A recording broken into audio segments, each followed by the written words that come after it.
Happy New Year, everybody. We are back. It's Courtside with Christy and Gabe on the Her Hoop Stats Podcast Network. I am Christy Winters-Scott, joined as always by my guy, Gabe Ibrahim. Happy New Year, my friend. It is a happy new year. It snowed really hard here in DC. Probably most snow we've ever gotten. I'm extremely excited because I never leave my house. So it's just lovely snow around my house. I'm sure there's a ton of people who aren't excited. Mainly those people who got stuck on I-95 for like 14 hours. Oh my God. God bless them. I couldn't do it. Oh my God. You know, my nerves are bad. My foot's shaking just thinking about sitting in the car for a whole day on 95 in the snow and like 20-degree weather. No, thanks. I'm shaking at the thought of being in a car for any amount of time. I don't do it anymore. I barely leave my house. No, it's crazy. So if you're out there or if you're back from being out there, we hope you're okay. And you know, we had like 7 hours of content for you with the mock off season that's on our YouTube channel. So hopefully you consume some of that. That would have eaten up some of your 14 hours there. Okay. Also, though, we should tell everyone subscribe to our YouTube channel. Buttons right down there. You can follow us on Twitter. Just search our names. You don't have to find our usernames. Like it'll pop up somewhere. It's somewhere. You know who we are. Make sure though you follow at Her Hoop Stats. Go to herhoopstats.com for the best stats in women's basketball, and go to herhoopstats.substack.com. Subscribe to our newsletter where we'll be breaking down everything that happens in the world of women's basketball. Our latest article is on Becky Hammon getting hired in Las Vegas, and I think we both have reaction to that. Yes, we do. First of all, congratulations, Becky Hammon. I mean, I have seen a lot of the comments, and a lot of them are congratulatory, as they should be, which my statement was about it. Super happy for her to be back in the WNBA. But some people, Gabe, they were saying, no, we wanted her to wait for Pop to retire so she could stay in San Antonio and take over when he's done. I mean, what are your thoughts on that? Because I hear that too. I see what they're saying, but at the same time, I mean, she's going to be the highest paid WNBA coach of all time. So it's not like she's stepping down to a position in the WNBA, which I saw a lot of the comments that were like that too. This is not a demotion. This is a promotion. Let's get that corrected. But what are your thoughts on her leaving as the next in line, most likely down there in San Antonio for the Spurs after Greg Popovich retired? I understand the knee-jerk reaction of saying, hey, this puts us back. You know, the coach that was probably closest to an NBA head coaching job is now in the WNBA. And if things go well, she'll be there for a long time. But there's a few things that I think are wrong with that criticism. First off, like you mentioned, it's not a step down to go to the WNBA, especially getting in now. Like she is increasing the coaching profile like Dawn Staley did at South Carolina. She's increased the salary level. She's increased the profile level of this job. So hopefully the job does increase in both profile and responsibilities. We want these coaches to really be, you know, completely focused in on the WNBA, and they are becoming more and more so as coach GMs, as Hammon will be. And the second thing is, like, this does not preclude her from going and getting an NBA job if it should come up. This should actually help her. One of the things that she talked about when she took this job in the press conference, she said that the knock on her in the head coaching interviews that she did was she's only been in San Antonio and she hasn't been a head coach. Both those things are BS, and we could get into the reasons why those are BS criticisms from those jobs, because other coaches with the same exact resume have been hired just because they're men. But you can't knock her for it anymore because she's going to Vegas. She's going to be in a new system. It's going to be hers. And she talked about taking in that seat and being a head coach. And that's such a big deal, not just for herself as a person, but herself trying to get a NBA job if that's what she wants. And then my third point on this, last thing I'm going to say is there will be a first head coach, women head coach in the NBA. There will be. It doesn't have to be Becky Hammon. It can be any number of people. It could be Teresa Witherspoon. It can be, you know, Lindsay Gottlieb. It can be anybody. And I just think, you know, it's great that there's a conversation between NBA and WNBA fans happening now. I think it actually has been mostly positive, which I'm a little bit surprised by. Mm-hmm. But this does not preclude at all or step back the timing of the first female head coach in the NBA. So those are my thoughts. But what was your reaction to the whole thing? Or do you think I'm wrong on this? No, I definitely agree wholeheartedly, actually, with the notion that it's going to happen sooner than it's not going to happen. I tell you that right now. I know when the Portland job opened up and Dawn Staley's name was being flirted around, and Dawn actually said, I'm listening to everything. And, you know, you have to think about, obviously she has just done a fantastic job at South Carolina creating the fan base. It's packed, you know, the FAMs that she has there, FAMS, she calls the fans there FAMs. And just what she's been able to do in terms of staying at the top. I mean, they took a tumble against Missouri and stayed number one. So, I mean, this is a coach who has won a gold medal as a player time and time again. And then obviously wins the gold as the head coach for USA basketball. So her basketball acumen is not in question. I think it's just more about the opportunity. And I think that goes for every other woman that you just said, you know, and then you have, you know, the Notre Dame and Duke women's game that happened over the weekend or just a couple of days ago.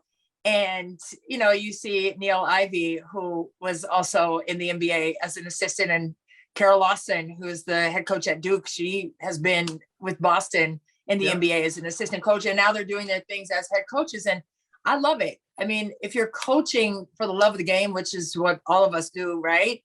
It's the opportunity that presents itself that will make that change for, you know, it being the first woman in NBA history to be a head coach. And I think it's going to be magnificent when it happens, but I know it's going to be a pomp and circumstance when it does happen as well. But at the same time, just go ahead and be that coach, regardless of gender, regardless of race, regardless of anything. It's your opportunity because of the grindstone that you've been on for your entire career. You've earned the moment to be in that space and to have your name mentioned for job opportunities in the NBA. So I think there are so many women who are primed and ready for that when it happens, and I can't wait for it. And, you know, I don't think that she's missing out on an opportunity to be the first one.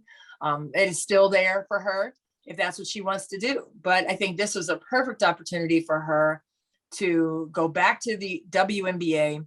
She just had her jersey retired over the summer in Las Vegas. I know, I was going to say, and, you know, and now it's really cool that she can have her jersey up where she's coaching as well. And just the respect of that is immense. And I think it's terrific that she's back. And I think that's what she has said as well, just with the WNBA being where she started, and how, you know, Mike Tebow was the one who drafted her way back when. But she was undrafted. She was undrafted, but he gave her a chance. You're right. She was undrafted, but he picked her up. And I mean, he's done the same thing with several other players. Tiara Ruffin-Pratt, undrafted out of Carolina, but they maintained their careers. And wow, what a stellar career she had in the WNBA. But he gave her that chance, you know. And you think about that and what that matchup is going to be like when Washington plays Vegas. Now with that extra added entity of that connection of the Tebows and Becky Hammon. I love it. Yeah. No, it's heartwarming. It's fantastic. And it just reminded me of another coach that we should put into the NBA category of possible coaches, Jenny Busick, who's currently with Indiana. A Rick Carlisle protege. She moved over from Dallas to Indiana. But I remember her talking to me for stories doing Alicia Clark. She said it was so important for her to come back to the WNBA and coach Seattle when she did, because she was able to create the environment that she wished she had when she was a player in the WNBA. Because we always talk about in the WNBA, we're always reaching for something, right? We're always reaching for a brass ring. We're always talking about, you know, what's next? How's the league going to grow? What's it getting better in? And I think sometimes we fail to realize how far it's come, because she said, you know, from the time she was a player to when she was a coach, she was able to have so many more resources and put together a program that helped her players win and become better people. And that's what I'm most excited for Becky Hammon, is that she's going to come in. She understands what these players are going through. She understands, you know, the great sides of being in the WNBA and the downsides of being in the WNBA. And I think she can create an environment that's really easy to come in and win with. And not that Bill Laimbeer wasn't doing that. Obviously, they were doing very well with Bill Laimbeer. Yeah. But I think this pushes Vegas to be younger, to be a little bit more modernized in their planning, and gets players to say, hey, like she knows what we're going through. Yeah. Not just in terms of what we got to do in the court, but what's going on off the court and the challenges that we face that NBA players or just normal people don't go through on a day-to-day basis. So that's, to me, the biggest part of this hire. I did mention Bill Laimbeer. I was going to ask you about that. I wanted to get your thoughts first of like, okay, what do you think about they switched chairs? He was in on it. He was apparently this idea came up a while ago, and he was in on the idea of her bringing in Becky Hammon. But I just wanted to get your thoughts on shifting Bill out of the picture as we shift Becky in. I was surprised. I just think that, I mean, not, and that does not mean that there's a problem with Becky Hammon getting this job. So let me preface my comment with that. So I'm not surprised that Becky Hammon earned this position. So boom for that.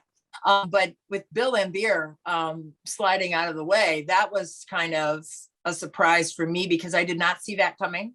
I did not think that he would do that. Number one, because he's very competitive and he's very prideful, and those are not knocks on his personality. He's just he's just tough nosed, and for him to say, yeah, okay, we've seen the 1990s Pistons. If you haven't, if you're too young to know what we're talking about with Bill Laimbeer, like just give it a quick Google. I'm sorry to get you off track. I always want to mention though that you can find Bill Laimbeer fights all over the internet. Oh yeah. No, hey, listen, hey, I watch NBA TV all the time, and they have all those throwbacks and all the conversations about the bad boys in the 90s and all that stuff, and when they played the Bulls. So yeah, I mean, I think he still has a little bit of that edge to him, clearly, as a coach, and there's nothing wrong with saying that because it's the truth. But with that being said, that's why I found it a little more surprising than any other coach saying that, in the league, honestly, to say, yeah, I'm going to slide to the side and come on Becky Hammon. I don't know. I was like, wow, wait, what's going to happen with Bill? Like, is something wrong? Is he okay? Yeah. Number one is the first thing I thought, is he good? Like, is he good? And then my second thing was, wow, I guess he sees that this is what the team needs at this point, at this juncture of growth. So, I guess I'm still processing and reasoning out his process and his thought process on making that kind of decision. But I will say, for me, I was surprised that he would do that. Yeah, I was too. I mean, maybe it was a situation where they're like, hey, we could also just fire you. That could have been, that's the cynical part of me. But it's like, I would never give up a job. It's like, hey, look, I love Becky Hammon. I love what she's doing. I ain't giving up my job for it. I hope she does great somewhere else. So I don't know, maybe that's a cynical part of me, but I think the optimist view, it could potentially be true that he just saw the situation, said, hey, I'm getting up there in years. I want to leave this organization better than I found it. And he already has, since when he came to New York, coming to Vegas, it's become a much better organization than it was before. But he also could have just said, hey, look, like, I'm going to leave at some point. I would love to get someone in here that I can work with and be a part of what I think is a championship group. And hey, that's just as plausible as the other more cynical explanation. And I do think, though, the Becky Hammon hire to me signals that Vegas is going to start moving in a different direction. Bill Laimbeer, as you mentioned, old school kind of guy, old school kind of coach, favored those bigs, favored not taking threes. Becky Hammon, I think, has already said that her team is going to take more threes. But I just think it also is going to come up in free agency. I think we're going to see the big thing that I'm looking for is, if Liz Cambage is not cored, I think this Vegas team moves in a much more perimeter focused direction this free agency and going forward. and still building around Asia Wilson, but building around her in a more sustainable way, maybe taking some cues from what they did in South Carolina. Do you think there's going to be any sort of other things that people should look out for in the Aces organization in terms of Becky making them more modern? Do you think it's a good idea? I think it's a great idea. I think, well, I mean, speaking as a post player, I love the, back to basket post play that they were getting with the Twin Towers of, obviously Asia Wilson and Liz Cambage. However, the game has changed, and not that it's, I don't know. I don't like saying that it's changed and I like it. I mean, I'd like old school basketball. So, I mean, analytically, I know that it's been proven that the production level is higher if you take and make more threes in the game, because obviously threes and twos, but I get it. But you have to have players that fit that system. You have to have players that can make those shots. You have to have players and consistently well and efficiently well. So yeah, it's good to get more threes up, but you got to get them in too. And I think, like you said, when free agency opens up on February 1st, I think that's going to be really exciting to see all the shifting and moving that's done, trying to get what Becky Hammon wants in terms of her system implemented. But I still don't think they're going to totally go away from, nice bounce passes into a sealed post player inside. Cause I mean, I'm still here for that. So I hope they don't totally go away from that and go to a 5-out system or a motion system. I just think that, they can have a happy medium, but they can have more threes, but not go from one extreme to another. Like, we're not going to be all inside and nothing outside, and we're not going to be all outside and nothing inside. I think you're going to see more of a happy medium kind of style with Becky Hammon and the Aces. And I think it's going to be good to see. Yeah. And to your point, I mean, Chelsea Gray is still on this team. So we're going to get plenty of mid-rangers. We could get plenty of guard post-ups. And I like watching Asia Wilson work out a high post. Like I think it's my big difference is like, give Asia the space to work out of the high post. She's great there. And she can drive from there. She can pass from there. She can shoot from there. So if you and they have done that, it's just the spacing got a little mucked up when you had a Liz Cambage or any sort of big down there. It changes the spacing for those high post possessions. So I'm hoping that Becky kind of pushes it out a little bit more. Hopefully one of my theories here is that Kelsey Plum is actually going to have a huge year under Becky Hammon. Yeah. Small guards, working around. So I think that's going to be a big boost for them. But I am just really, really excited to see the modern Vegas Aces. Because I love Bill, but Bill did coach in a different style. Do you want to talk about Sandy Brondello too? Because in essentially a corresponding move, Sandy Brondello got hired by the New York Liberty once Becky Hammon went to Las Vegas, because they were also chasing Becky Hammon, the New York Liberty were, according to Chantel Jennings from The Athletic. They were both chasing Hammon. Hammon goes to Vegas. Brondello then correspondingly goes to New York. We talked about this very briefly when she got let go in Phoenix. But what are your initial thoughts on Sandy Brondello going to New York? I'm excited for her. I think it's really fantastic that, number one, she gets to stay in the league. And number two, she gets an opportunity to work with a really young team that I think is chomping at the bit to learn from a veteran coach like Sandy Brondello. And I think that's going to be exciting to see. I mean, immediately you think of Sabrina Ionescu, who's going to, ask the questions, and Sandy's going to have the answers. And I think that's going to be a lot of fun to watch that dynamic in particular. But I think, just having her wisdom and basketball acumen in the league still is going to be a good thing for the game. And I think it's also, when they play Phoenix, that's going to be fun to watch. We're talking about dynamics. I think that's going to be fun to watch because she knows those players, regardless of who becomes the new head coach in Phoenix. Personnel is most of the scout, right? I mean, the X's and O's are part of it, but what makes your players uncomfortable, right? And I think that, when they see Phoenix, I think that's going to be fun to see what Sandy does to be disruptive to her former players. I think that's always fun to see in the NBA too when that happens. So I think for New York, it's an exciting time for them. I know Sandy's going to be a great coach, just like she was in Phoenix. Mhm. I just think, maybe it's just time for a new voice there. I was thinking of surprises. I was pretty surprised that happened too in Phoenix. Yep. And after all these coaches are being hired, I saw Skylar Diggins-Smith posted like, what's going on with us? Like, where's our coach? Like, they're waiting for the next door to open and who's going to be behind it. They're waiting for their coach there. So that's going to be intriguing to see who ends up in Phoenix as the head coach. But I love that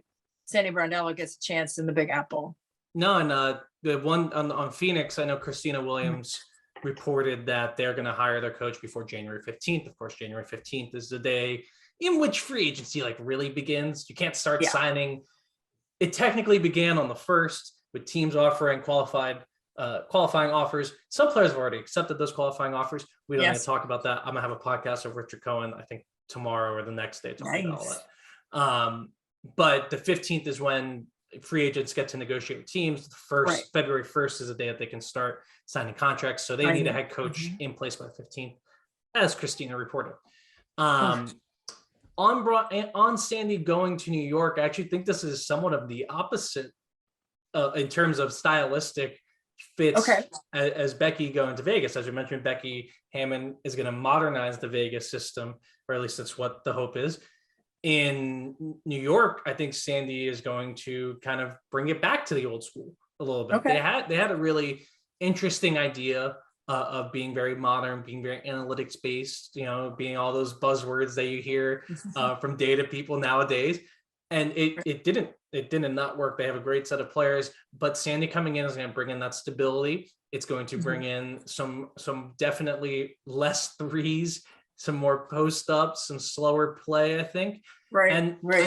I think the same things we talked about with Becky being a former player that are true for Sandy. And I think that's going to be the biggest advantage for her. She can talk to these players and tell them stuff that no one else is going to, know, that knowledge that they're going to get is going to be huge for them. And she's obviously extremely good at keeping a team together.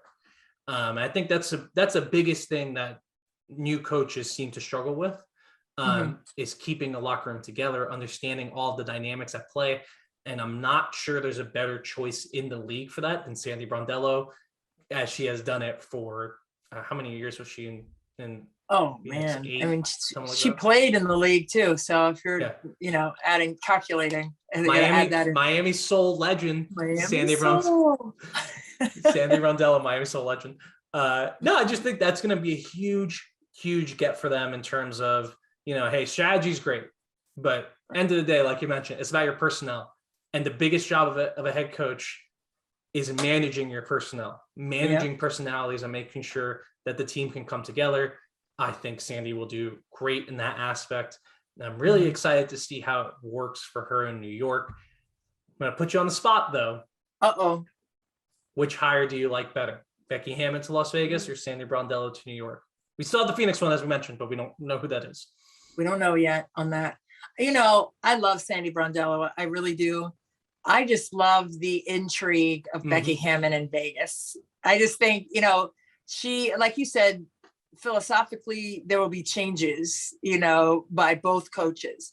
But I think I'm most intrigued by Becky Hammon's move to the Aces, because I think hers is going to be more pivotal. Yeah. I don't know. I just feel like that. And I know Sandy's going to be great in New York. That's not saying she's not going to be great there. But I think my eyes are going to go there first. Like if they're both playing at the same time, I'm going to watch that game first and then watch the New York game. So that kind of is the way I'm figuring how I'm going to answer that question. When you put me on the spot. Like, what do I want to see first? I think I want to see what they look like and see what kind of changes she is going to make with who she has there. And is Angel McCautry coming back healthily? And is she going to be able to make an impact? And what's that going to look like for them?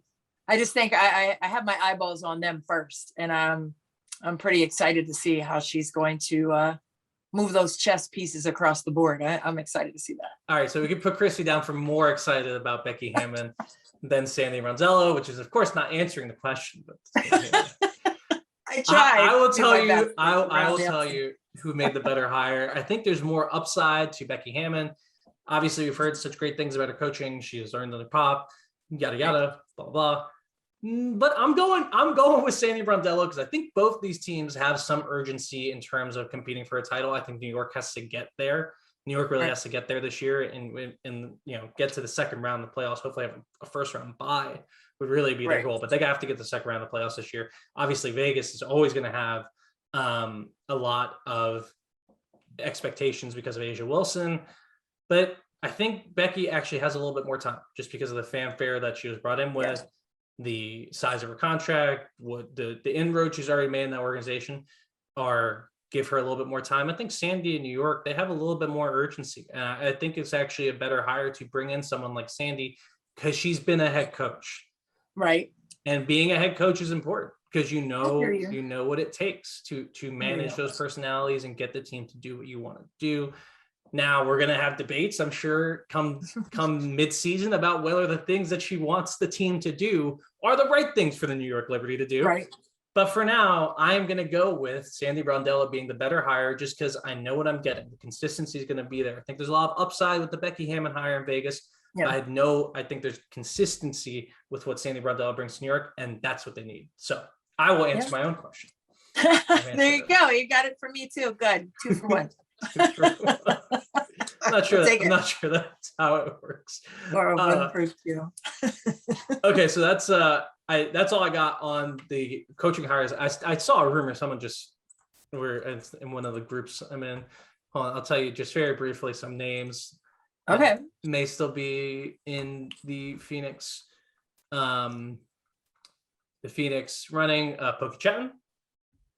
Another coach that we mentioned, Black woman, who has been in this league before. Who knows what she's doing? That'd be fine. Who did you say? I couldn't. It glitched. Oh, I'm sorry. Pokey Chapman. Pokey Chapman. Yes, I think she's interviewed there. Yes. Yes. These are. So this is just what someone, like not someone involved. Okay. Someone's having a conversation in Twitter, and I'm reading it. Latricia Trammell. Still in the mix for Phoenix, it seems, and Chastity Melvin still in the mix for Phoenix, it seems. Yeah. All 3 of those would be good hires. She's been an assistant down there in Phoenix, so she's more than ready to. And Pokey Chapman, I mean, come on. Pokey's she has decades of experience. If I'm a GM, I'm hiring Pokey down there. If Pokey wants to be there, it's kind of hard to tell her no, although I think Chastity has a great case. I think Chastity has a great case because she's already been down there. But if you're going for a change, we'll see. I'm sure there might be a mystery candidate somewhere because we didn't see Becky Hammon going to Vegas when we talked about. We did not. It was low key a rumor for a little while. So that's all I got on the coaching hires in the WNBA. Can we talk some college basketball? Oh man, I got to get my mind right. Wait, let me get a woo-saw, pull my ears down, some tap my forehead. Okay, yes, let's talk about college basketball because there was a bevy of upsets over the weekend, and wow. I guess we'll start at the top, right, with South Carolina. I was about to say we should start at the place where both Christy and I told you last week that South Carolina was going to be undefeated for the rest of the season. I know. That didn't go well for South Carolina loses to Missouri 69-70 in overtime. I don't know where to begin with this game. All I know is that Missouri was playing 7 players. They essentially played only 6 players. All of their starters played over 38 minutes in an overtime game, and they still beat the number 1 team in the country. One of the best upsets I've ever seen across sports, period, ever. Yeah, it was quite something, I will say. And I know, just like you were talking about the comments, like on Twitter by some of the former South Carolina players, they were upset. And this is before the game was over. Like it was, I think during the game, they just felt like something is off. We're not playing our style of basketball. Dawn is really upset. Like those are the kinds of things. And, when you see your coach is upset with energy, effort, focus issues, that's when you know there's an issue. That's when you know there's a problem. And it was happening. And yes, it was in, a 1 possession game, a 2-point game, or 1 point game. I'm sorry, a 1 point game. And, you look at the stat sheet and was there one thing that they could have done better? or one thing they could have executed a little bit better, of course, and probably more than one. Okay. But when you have a target on your back night in and night out, being the number one team, being, one of 4 undefeated teams at that point, now they're only 3, but just being, targeted. I think it's that's a tough place to be. You have to, it's not, it is difficult to get to the top. Let me say it's not, it's difficult to get to the top. It's most difficult to stay at the top, because now everybody has clear view of where you are, and they're gunning for you. They're shooting those arrows right at you, and you have to be just sturdy with your amount of focus that you bring night in and night out. You can't take a break on any possession. You're talking a 1-point game, any possession. You can't say, we'll get it back because we're undefeated and we've done it before. We've fallen back before, but we've come back to win. And we saw that in the Stanford game, right? I mean, this year, they fell back and came back and threw you down 17 and fought. So it's almost like when that happens with teams, it's like, we've been here before. We can get ourselves out of it. I agree. And then, man, you keep hitting that switch and that bulb is not popping. You need to replace the bulb because nothing's going on. No, that's what was happening. So you can't have any kind of a switch. Like it's on from the time you start the season and it stays up, right? There can't be like any rest period, especially when you're at that level. And especially since we said they were going to go undefeated. I know. I can't believe they did this to us. I can't believe they did this to us. Can't do that. But I think that's what they ran into. I think they ran into that. But even with Missouri, the way that they played, they didn't have a ton of depth. But I know the last time they beat South Carolina on a buzzer beater, South Carolina won the title. Yep. So, and that was in the comments from some alum as well. So it's just interesting. Sometimes it takes a little shake up to wake you up. And, you have to understand what it feels like to lose sometimes. You hate it, but sometimes you learn from maybe letting your guard down a little bit. Oh, yeah. No, I think that's a really good point that you brought up, that the two things that you brought up, the focus aspect of it's easy to get focused for a team like Stanford, right? You've been told all week, this team's really good. They're ranked number 2. They beat us last year, yada, yada. It's really easy to get up for the UConns of the world, the tech, those big schools that you play. But these games are the ones that define who you are as the team, and they dropped it. And, I think the other thing that you brought up, though, that the losing is a lesson. It is. I think this is going to make this team stronger this year. It is. And that's scary, too. If you play this game 100 times, right, South Carolina probably wins like 99, 90. We'll give Missouri like 3 of them, 97 times, right?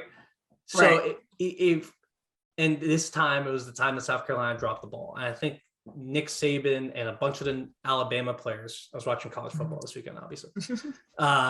They were talking about how their loss to Texas A&M made them appreciate winning more, made them understand that it takes a lot to win every single game that you play, every single one in any sport. I don't care what the sport is. Every sport takes a lot to win. And I think this is going to have a similar effect for South Carolina. They're going to have a bigger appreciation for winning. And I think it's going to eventually help them win a title, as we're still expecting them to. However, I have some stats here that this is so weird, because like I was trying to figure out, we're like, oh, okay, hey, here's one statistic that makes this whole thing make sense. To a certain extent, so they had the worst defensive rating they've had in a game this season. They had the slowest pace this season too, though. The slowest pace of a game this season. They had their worst free throw rate of the season, South Carolina did. Okay. And then on the other side, Mizzou was just kind of fine. They were 7-15 on threes. That's great. 13 of 16 from the line. Huge. Make your free throws, folks. You want to pull off an upset, make your free throws. Big. And they did just enough on the glass. Just enough to not get completely blown out on the glass. And they took care of the ball. But it was a bunch of little things. And I think, I was trying to take away, I was trying to get takeaways here. I don't think this is like, Missouri completely saw South Carolina, but I think there's something in the fact that South Carolina kind of took the bait that Missouri was hanging out for them. Missouri had a lot of people in the post.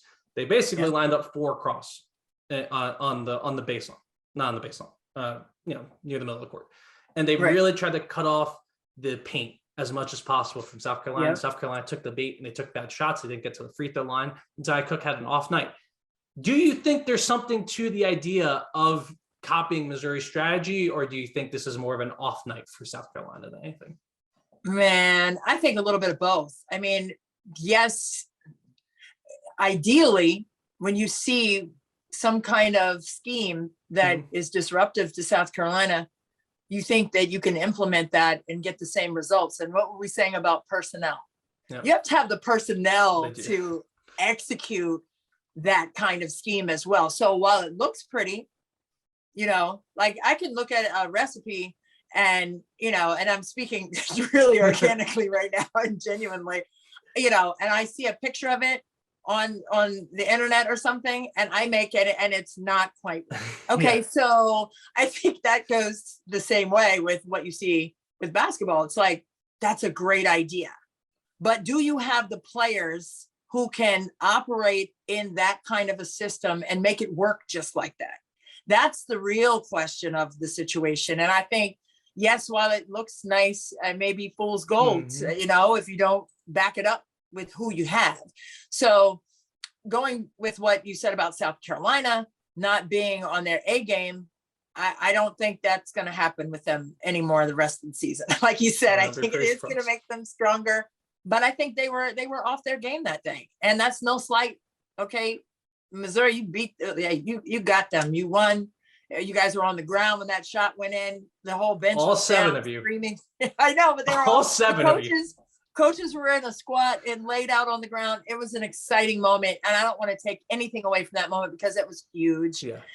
But at the same time, South Carolina overwhelmingly stayed at number 1 in the AP poll. Yeah. Rightfully so. Rightfully so. And, and it was hard you're not going to slide them down to like 11 or something because they lost to an unranked team. Are you? Like, are people surprised? Do you think people are surprised that South Carolina lost to an unranked team and stayed number 1? I'm surprised they lost to the unranked team. I'm not surprised they stayed number 1.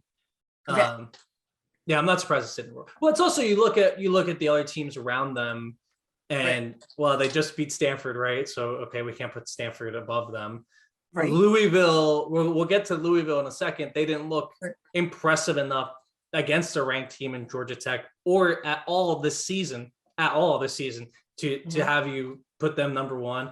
And then you have pretty much everyone else is a team that South Carolina beat at some point, right? It's like the other, I don't think Arizona belongs in the top 4. I don't think that's right. But NC State, they beat. Indiana, they beat, right? They're gonna beat Tennessee at some point. They beat Maryland, they beat UConn. It's like any team you even want to consider up there, it's not close. So I still think they should be number 1 and they deserve the unanimous point. But it is shocking. It was I was watching that game. You kept waiting for the shoe to fall off. That's what I'm saying. You kept waiting for Cinderella to leave the ball. They kept going panning back to the Sophie Cunningham, and you're like, at some point, we're going to pan to Sophie Cunningham, and she's going to be upset. Right. And he wasn't. It just never happened. And then Lauren Hansen, by that point, by the Lauren Hansen shot, I was like, it has to happen. Like, this team has stayed in it too long for them not to win this game. And of course, she comes up huge with a ridiculous little scoop shot over 2 or 3 All-Americans. How about that? So that was shocking. But I definitely don't think they should. I don't see how they're going to fall off from number 1 without at least 2 more losses, to be honest. Yeah, I agree with that. And like you said, they've already played just about everybody underneath them in the top 10. Just about everybody. And I mean, now UConn's out of the top 10, but they haven't played, because they're in COVID protocol. So they haven't been playing. And I just saw that their game against Villanova is also postponed. So they have a lot of rescheduling to do, but they were banged up anyway before the COVID situation. But you just can't reason them lower than number 1. Like, no. Even with that loss. And I agree with that. And that's, when I had to do the voting, I was like, I get it that they lost, but I can't move them. No. I can't do it. Didn't do it. And I wasn't alone, apparently. Should we go through your votes? No, we're not going to do it to you this week. Oh, I mean, I think I was pretty on par with everyone, wasn't I? I have not. I was on par double, with the overall vote, I think. I've I not always double checked check your the vote. All right, let's see. okay, So you double got check it. South Carolina, Stanford, Louisville. We can have a debate on Arizona at some point. Okay. NC State, Indiana, Tennessee, Michigan, Maryland, Texas. I think you have. Actually, I don't know where Maryland is at the moment, but it's about. I believe they're at 10. Yeah, it's about the same. Yeah, it's like very similar. And then UConn hadn't played, so it's like you can't move the team. There were so many teams that hadn't played. Yeah. No. So it was like really hard to move this week in particular because, unfortunately, this people are calling it the Omarion variant. The Omarion. All right. I heard on the radio. Sorry, that's not mine. I can't claim it, but it was for our white listeners. I'm sure I've brought this up to like 8 white people, and none of them know who Omarion is. I'm like, why? What are you guys doing? No one watched You Got Served. No one watched You Got Served. I was, I don't know, on the way somewhere in the car, heard on the radio and was laughing hysterically by myself because, sometimes you have to laugh to keep from crying. It's really sad that this is going on and I get it, but that took me over the edge and kind of lightened the mood for a moment about everything. But I mean, this is just, I just hope that the season can continue, Gabe. It's so scary. And with all these games being postponed and all that, it's just, oh my gosh, I hope they find time to play them all back because there's some really great games that we're missing. With these pauses in these programs. Yeah. And I mean, and again, I think there were probably of the 25 teams, I would say half of them hadn't played or close to half hadn't played for this week. And that it really made it difficult because some teams played 3 games. Yeah. And it's also like you had the combo COVID and Christmas. Yeah. And so school breaks. People weren't playing. So that was something else. But like LSU won 3 games in strong fashion, right? So it's like, how do you jump teams that hadn't played? So that was kind of the conundrum and the dilemma with this week's voting, when you have teams that are on a roll and playing and beating ranked teams. And then you have teams that are stagnant and not playing at all. Yeah, I mean, we're not going to turn this into, Gabe's armchair, armchair doctor's office, which happens all the time. I promise you. Yeah. But I don't know. It's a thing, man. Just stay healthy, and if you have the COVID, if you have the vaccine, the booster, like. I know. That's all you can do. That's all you can do. Just get a mask, keep a mask on, and save the season. For these kids, man, it's just they want to play. Coaches want to coach. I think we're just gonna keep motoring through though, as the NBA is doing, because at this point, what the hell are we gonna do? Speaking of motoring through, let's motor through to. I'll give you a choice. Do you want to talk about the ACC first? So that'd be Duke and Louisville, or do you want to talk about the Big Ten first, which would be Indiana, Maryland? Or do you want to talk about the Big 12 with Baylor and Kansas State? Oh, man. Let's go with the ranked team, the top 10 teams that battled it out with Maryland and Indiana because, we briefly discussed this before we started recording, Gabe, and I have my thoughts on that game, man. Sitting there, I'm just going to go with this. This is how I'm going to say it, and I'm not going to say much, all right? But I'm going to say this, okay? And this is what Brenda Free said. So it's really not me saying it. It's me reiterating what she said. Okay. Sure. Maryland alumni, Christy Winters coming in hot. Thanks, Gabe, for that. But here I am. Okay. Hold on. Now listen. She said on the day of the Indiana game at Assembly Hall, we did not have good body language, energy, or focus. And it carried over to the game. But we didn't know this until after the game. Like her comments came post-game, right? And when she said that, I was like, yeah, like that's exactly what the problem was. Yes. Because they were, I mean, for lack of a better word and not making fun at all, but they were a shell of themselves. And yes, they're terrapins. But I was going to say it, just say it, but then I wasn't trying to make it, whatever. I'm sorry. Go ahead. But it was not who they were. And give credit to Indiana for coming in and just ears back, like Terry Bourne says, ears back, shoulders back, plowing through. And, Maryland made that strong run to get to overtime, but then didn't score 1 point overtime. Like, you fought that hard to get to the extra session. You got to make teams pay. Like, you got to keep that momentum. And Indiana was like, no.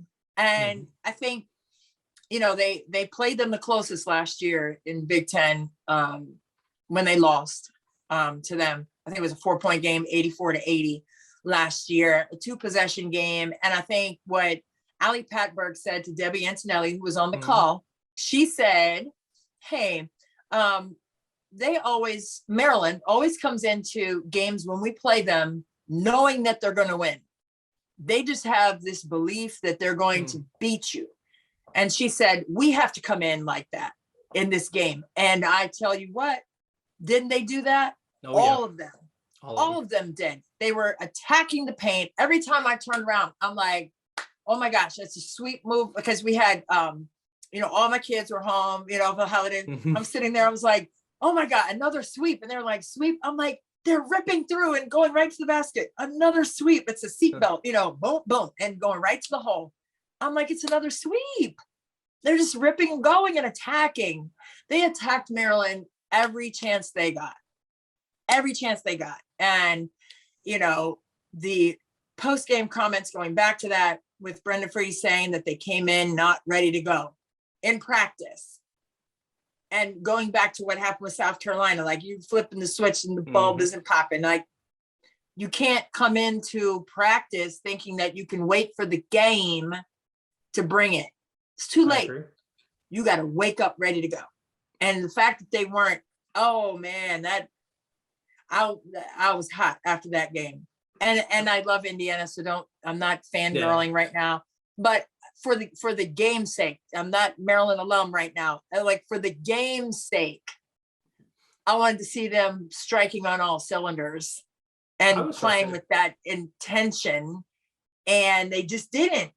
Like, for the fans of the game watching both teams, you want to see both teams at their best. You had all 5 starters back from both teams. This was the marquee matchup that we had marked in October and August, whenever the schedule came out. We were waiting for this game to happen. So you have to bring it. Yep. I don't care what conference you're in. Like, we're waiting for this game. You have to be present and ready to play. And the fact she said they weren't, I was disappointed. I was disappointed in that too. And I don't care about Maryland in so much as they were just another team, but I was a little disappointed in their effort, because, you see this team, you see all the talent, and it's evident that there's an attitude issue. And that it's been there this year too, because, like, at least in South Carolina, you say, okay, hey, South Carolina took their foot off the gas. They mowed down the top 10 before that. They came into that game feeling like they were hot bleep, because they were hot bleep.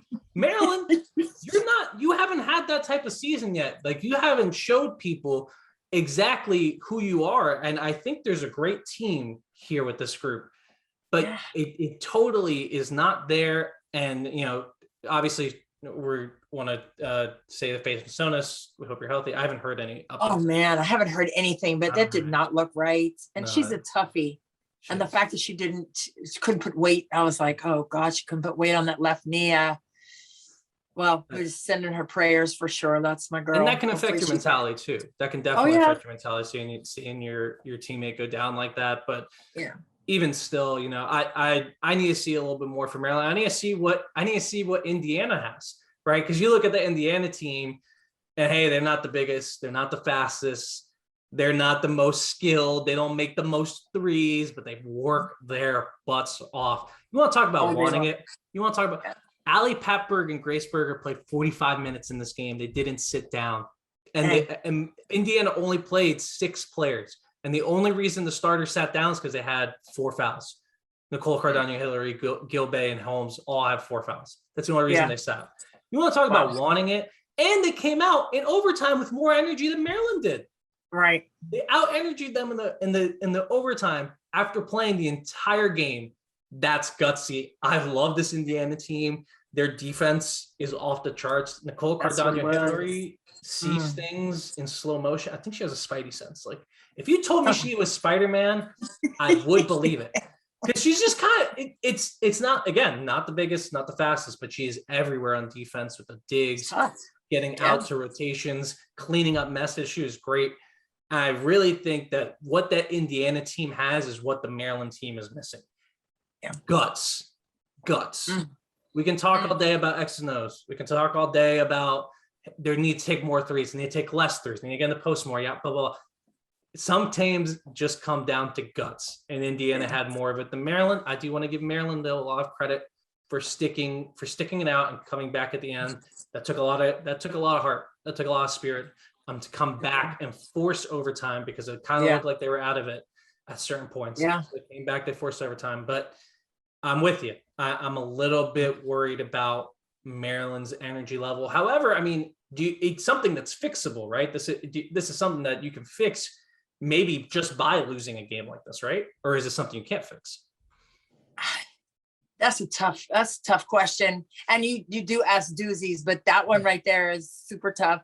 And the reason why I say that is, after the South Carolina loss, which I thought they played a really tough game. They played with a different level of energy and moxie and confidence than they played against Indiana. I think when you have that kind of a game against South Carolina, where after that game, Brenda Frese was like, we played tough. We're this close. And then you come back and play in this game and you're not ready to go. To me, that's a concern. So when you say that initially, like after that South Carolina loss, we're right there. So then get here. That's what you want to see from your team. Like, hey, we're right there at it. Boom, boom, boom. And so you want to see that next step be here and not here. Right.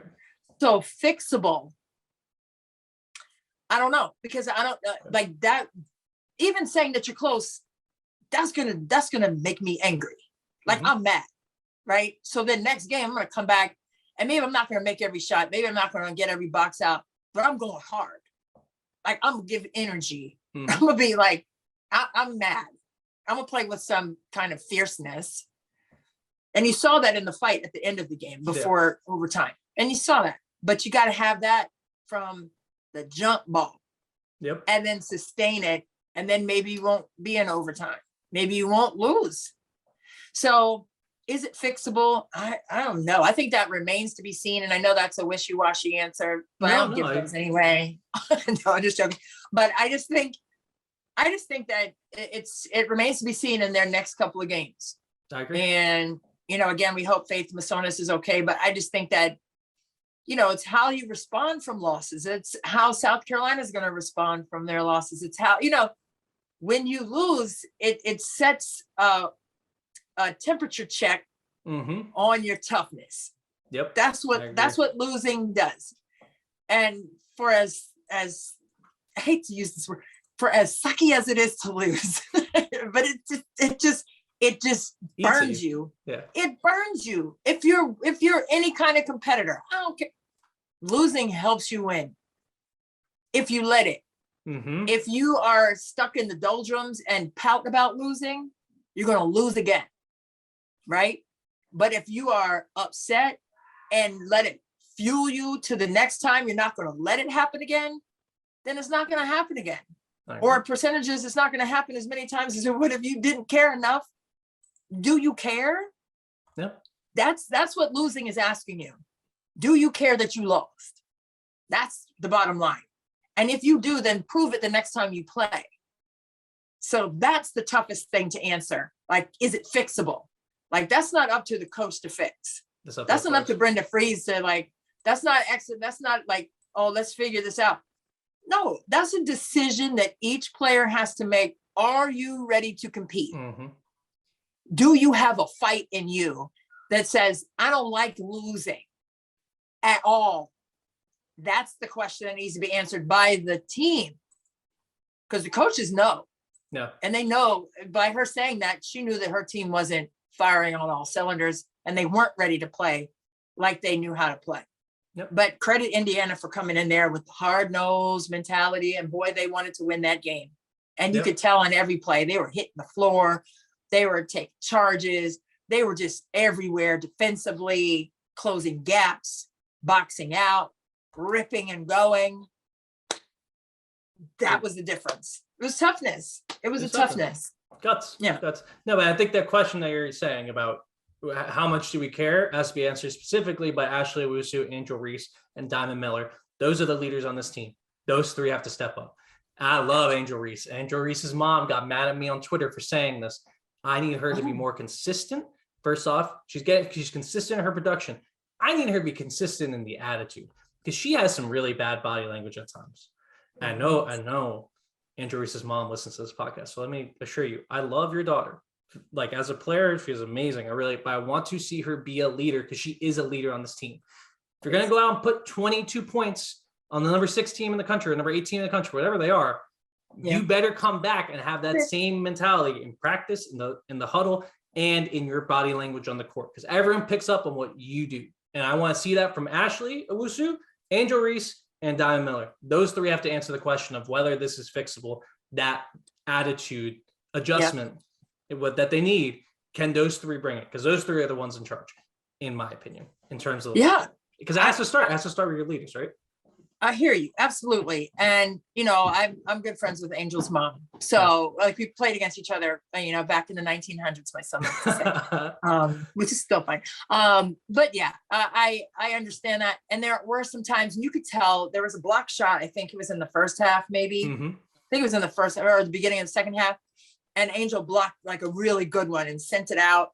And you can tell she wanted to, go in and like do a stomp or like, let's go. Sure. And she put both hands behind her back and balled her lips in and held it in. Yeah. So I think she's trying. She's growing. No, she's gotten better every week. But I remember coming in as a freshman last year, and Brenda Free saying that she was the most competitive player she's ever coached. And that's saying a lot. And I know it's hard to hold it in, but you see, I saw her trying to hold it in, and it's really tough. And I get it. As a player who was, I thought I was, I got more excited on what my teammates did. Yeah. Nothing that I did, but I was in everybody's face. If they got an N1, I was the first one there. Yeah, she is too. So, exactly. So I get the emotion. I mean, it's a fun game to play, and you have to play it with emotion. But when the emotion is when things don't go your way, and I think that's what you're talking about mostly, it's when it's not going your way. How are you responding in a way that impacts the team in a positive way? Yes. And I think harness your energy for positivity. Yes. And that's see that. Tough. And that's tough. She's 20. She's 20 years old now, right? Second year. Yeah. Second year player. So, I think she's 19. No, she's a sophomore. I'm not sure when her birthday is. She's young is the point. So she's getting much better with it as time goes on. But the time when we look at Angel Reese and we say, wow, what a leader. That is the time where we can believe in Maryland as a national title contender. Right. Because that's the time. That's the time when we're going to say, hey, now they have the leader who's making sure they're consistent in all their games. Also, get Katie Benson some more shots. I thought she could have been found a couple times there, and not just down the stretch when they needed to get some threes in overtime and all that. I think that they did a good job again. They pushed her off that 3-point line, and she got some mid-range pull-ups in the first half. I think I can't remember first, second half. But anyway, she got that more often than she got wide open threes, right? They did a good job of running her off of that line and forcing her to put the ball on the floor. But with Ashley Owusu, you were talking about being that leader for the team. Her as well. She really, Cardano Hillary was just all over her. It did not give her any space whatsoever.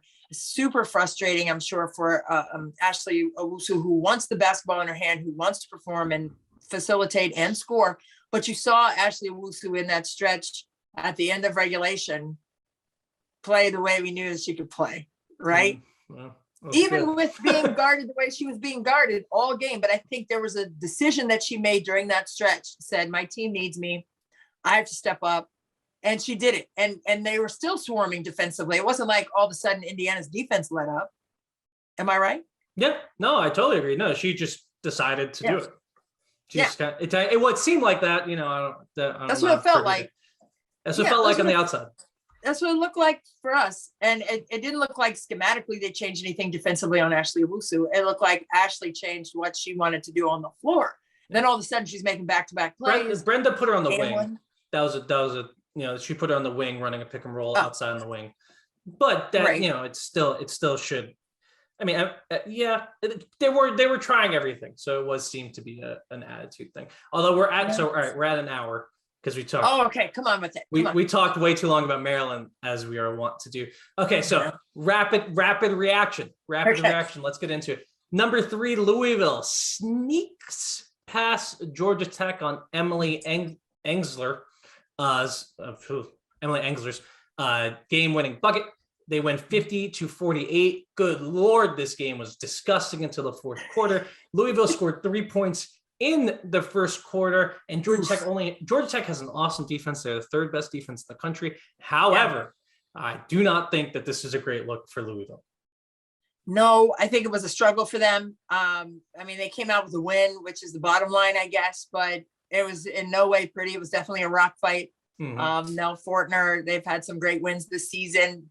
Definitely right there with Louisville, trying to take them down. I think when they match up again, if they do this season, I think that one is going to be another barn burner, but I think it's not going to be 50-48. I think it's going to be a different level game in terms of pace and efficiency. I hope so, because if Debbie Antonelli's on the call, it's going to be a rough call. She's not going to like that. Cannot stand that. All right, moving on to Duke rallying to beat Notre Dame. They win the final frame 24-15 en route to a 72-70 victory. Elizabeth Balogun is your hero for Duke. She has 27 points in the game-winning bucket for the Dukies. Kara Lawson looking mighty good in this game. Notre Dame also looked good, so I don't know what you do. I didn't learn much from this game. It was just fun to watch. It was definitely fun to watch. 2 former WNBA hoopers coaching and 2 former NBA assistant coaches coaching on the sideline with Notre Dame and Duke in that one. I just thought that, it was down the stretch that Notre Dame just didn't execute. I mean, they had 3 really, really, really great looks at the basket at the end. And boy, if they can get those back, I don't know. I thought they executed well, but just didn't get the shots to fall. And then the turnover by Olivia Miles, the freshman, I mean, oh God. And I feel bad for her because she didn't have anywhere to go when she probably could have pulled and chucked the 3 at the buzzer just to see if it could go in. She didn't get a shot off. So I'm sure she's frustrated. But again, when they meet again, I think it'll be interesting to see what that game will look like. But Balogun, wow, she was just taking and attacking every chance she can get for those 27. No, she was awesome. I'm excited to see what she does the rest of the season at Duke. Okay, let's briefly. Number 13 Baylor, although they weren't number 13 at that point. I don't remember what their ranking was. They were number 9. Number 9 Baylor drops a game to unranked Kansas State. There's some things to talk about with Baylor, but I think the place to start here is Ayoka Lee. 32 points, 10 rebounds, 2 assists, 3 steals, 2 blocks. She is an animal, folks. Yeah, well, if it's up, then it's up. Golly, she was a killer. And again, when you're playing a team like a Baylor or a ranked team, just like we saw with Mizzou, right? Mm-hmm. I mean, they have a target on their back, so you're going to get your best from whoever you're playing. So you just have to be ready. And I think for, Nalissa Smith, I mean, what a talent she is, but she needs everybody to be on board with her night in and night out to get the job done against a team like Kansas State. Yep. And that's why we're going to talk about her more when the WNBA draft comes up. And I will be bringing up this game in particular when we talk about Melissa Smith during WNBA draft. There was a ton more games that happened that were really cool. There's not enough time to bring all of them up. I will tell you, this week is going to be an awesome week of basketball. We have Michigan at Nebraska, which should be starting like now-ish. We're recording this on Tuesday night. Yeah, I think it's tonight. Yeah. 9 o'clock. I think. Oh, 9 o'clock. Oh, okay. I believe it's 9. Oh, yeah, because we're in the central because it's in Nebraska. Yeah. Nebraska favored by almost 2 points according to our prediction model, which was interesting because they're not Michigan's number 8 and Nebraska's unranked. Although I think the Huskers start to be ranked. All right, I'm going to just run through the games for the rest of the week. Wednesday, number 12, Iowa State at number 23, Oklahoma. Going to be a really good one. Oklahoma in the rankings for the first time this season. Thursday night's the big night. Spot weld yourself to the couch. We got UNC at NC State, number 19 going to number 5. Big rivalry game. Reynolds Coliseum's already sold out. Texas A&M going to Tennessee. Going to be a huge game. South Carolina traveling to LSU. Could be sneaky upset potential. I don't think so. Honestly, I don't think there's a good one though. There's not a shot that Dawn Staley lets Kim Mulkey beat her in her first game in the SEC. That's going to be a great game though, because LSU is playing really, really well right now. Yeah, no, LSU's playing really good, but I don't think we're going to see the same South Carolina we saw against Missouri. No. We got Georgia heading to Kentucky, see my girl Ryan Howard on Thursday night as well, and we have Georgia Tech at Duke. So that's our big Thursday schedule. I'll be locked into that UNC NC State game because I love all things Carolina basketball. What are you gonna be watching out of that? Do you have a game on Thursday? I have a game. It's Maryland and Penn State that evening. Right. So yeah, I forgot that at Maryland. On Thursday. At Maryland, yeah. So it's a big night all across. But I will be looking at scores during the game. Okay, caught that. Halftime. There's supposed to be snow on Thursday, so just be careful. Oh gosh, and I love snow, like from outside, like looking out the window, looking at it, but driving in it, not so much. But here we are. I've learned how to cook, so I don't have to leave. Oregon at Stanford is on Friday, and then there was so much great stuff on Sunday that I could not write it all down. So that's your week ahead. Our week behind was amazing. Our week ahead will be amazing. And we're going to get more into the WNBA free agency as well, as I mentioned, the 15th. So is that next week? Yeah, that's next week. Just like that, next Saturday. Oh, my God. Okay, so next Saturday is on.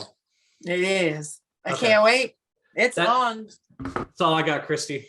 That's all I got. Well, it was on and popping, as always, right here on Courtside with Christy and Gabe on the Her Hoop Stats Podcast Network. You know where to find us all over social media. It's all hoops all the time for me and a little bit of my kids. And it's all hoops all the time for Gabe, because that's what we do out here on Her Hoop Stats.